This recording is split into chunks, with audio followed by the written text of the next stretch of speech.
For most of her short life, Tara dreamed of getting out of poverty, to get away from her home, from her drunken parents, from her sadness and helplessness. The girl was often fed by her kind-hearted neighbours, and when her parents' parties turned into a mess, she would stay overnight with them.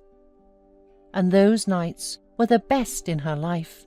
She was given a delicious meal, and then she fell asleep peacefully in a warm bed on clean linens. It was like a fairy tale, but in the morning all the magic was usually over. One of her parents used to come for her, tormented from the morning's brutal feast, and took her home. Like many drunks, her parents did not live long lives.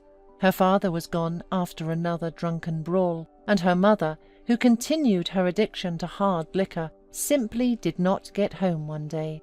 The girl then turned 16, and her kind-hearted neighbour drafted a letter to the guardianship authorities, asking them not to take Tara to the orphanage. She promised to watch over her and take care of her. Surprisingly, the state authorities in this case went along with the request and allowed the girl to stay in her apartment under the care of this kind woman. But Tara did not need special supervision. With parents like hers, she was used to taking care of herself. She was entitled to an allowance, which was quite sufficient for all the necessities. The girl always went to school with pleasure. She didn't even want to leave after classes so as not to go back to her parents' nightmarish house with its noisy feasts. She graduated from high school with good grades, and more often she thought about going to college. But she couldn't decide where to go. Most of all, she wanted to go to medical school. She dreamed of becoming a nurse. After taking her diploma, Tara did not go to the prom. She was so embarrassed that all her classmates would be flaunting magnificent outfits, and she herself had nothing. The girl said goodbye warmly to her beloved teachers, and on her way home decided to feed the ducks in the park and eat ice cream. As she settled comfortably on a bench, she was suddenly called out by an unfamiliar voice, asking permission to join her. She turned around and saw a young guy looking at her with interest. The young man made an overwhelming impression on Tara. He was tall, strong, and handsome. She hesitantly agreed and let him sit down next to her.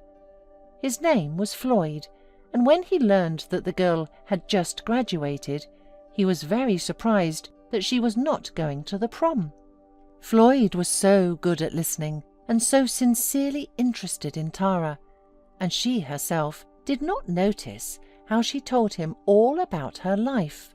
In the end, she could barely contain her tears. She probably shouldn't have been so frank. Well, who could be interested? But Floyd suddenly offered to throw a real party for only one of the graduates. For her.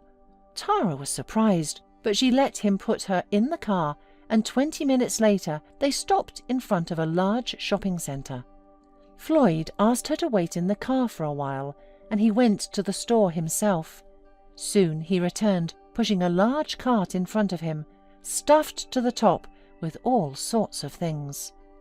The car started, and soon they arrived in a small village near the city.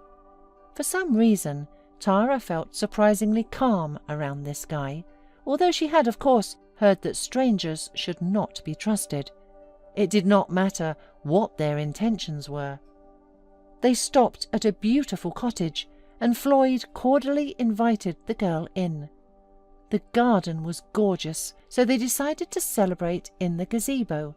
The young man lit a grill and began to take out purchases from the bags. There was everything there, fruits, berries, all kinds of desserts. Tara had never seen such an abundance. The young people laughed and chatted merrily and were perfectly happy with each other. They sat almost until morning, and then Floyd took the girl home. As a farewell, he kissed her on the cheek, and Tara thanked him for such a wonderful day. From that day on, they started to see each other every day, and Tara enjoyed the new sensations. Soon, Floyd decided to introduce her to his mother. The girl was terribly nervous, but Floyd only laughed. In the evening, Tara timidly stepped over the threshold of her boyfriend's mother's house and was introduced to his mother, Mrs. Griffin. The woman carefully considered the girl, and during dinner she meticulously questioned the girl about her parents, her life, her plans. And suddenly Floyd poured champagne for everyone and instead of a toast, proposed to Tara, handing her a box with a ring. Tara, happy and excited, babbled, "Yes!" But it was obvious that Mrs. Griffin was not happy with her son's choice. Soon the young couple got married, modestly celebrating the wedding in a cafe with a few guests, and after the wedding, the newlyweds began to live in Floyd's apartment. The only problem the young wife had to face was her mother-in-law's bullying. As soon as Floyd was not around, Mrs. Griffin would immediately find something to pick on. A broken plate, improperly ironed pants, all told her mother-in-law that her daughter-in-law was a slacker. Tara silently endured, not daring to complain to her husband. However, it was unlikely that Floyd would have believed her. In front of her son, Mrs. Griffin called her daughter-in-law darling or sweetheart. Tara was accumulating pain and regret in her soul. Floyd saw this pain in his wife's eyes and could not understand what was wrong. The only thing that came to his mind was that all her grief was because they had recently married and he spent all his time at work. Without thinking long, he decided to arrange a honeymoon immediately, and the very next day the young couple left for the sea. But just a week later, disaster struck. Tara was hit by a car, and right from the resort, her husband brought her to an expensive clinic. The young woman's spine was injured, and her legs could not move at all. She underwent severe surgeries, but nothing helped. The doctors recommended that she be taken to Germany for rehabilitation. When they were home, Floyd tried to convince his wife that he would do everything possible to earn money for the rehabilitation faster. He started coming in very late, collapsing on the bed without energy. Tara felt sorry for him, sorry for herself, but the real nightmare started in the daytime. The mother-in-law came every day to tell her daughter-in-law that she had ruined her son's life, because he would have neither children nor happiness, because he was bound by a sense of duty to a cripple. Tara was afraid of even asking her mother-in-law for water, so as not to have to listen to it all again. She was silent and patient. One day Floyd came in early and heard his mother yelling at his wife. He flew into the room, kissed his wife tenderly, and dragged his mother out of the room.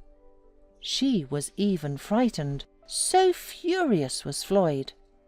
Mrs. Griffin began to wail that it was all for him, but he wouldn't listen. He looked at his mother angrily and said that she didn't even know how exactly Tara got her mutilation.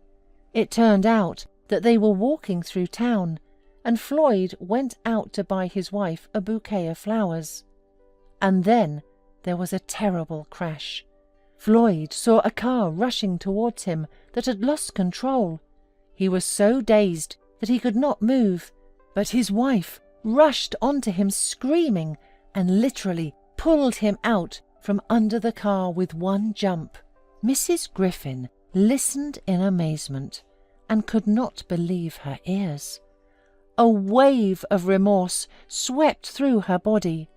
She silently packed up and left, and Floyd said as a farewell that she would not come to their house again.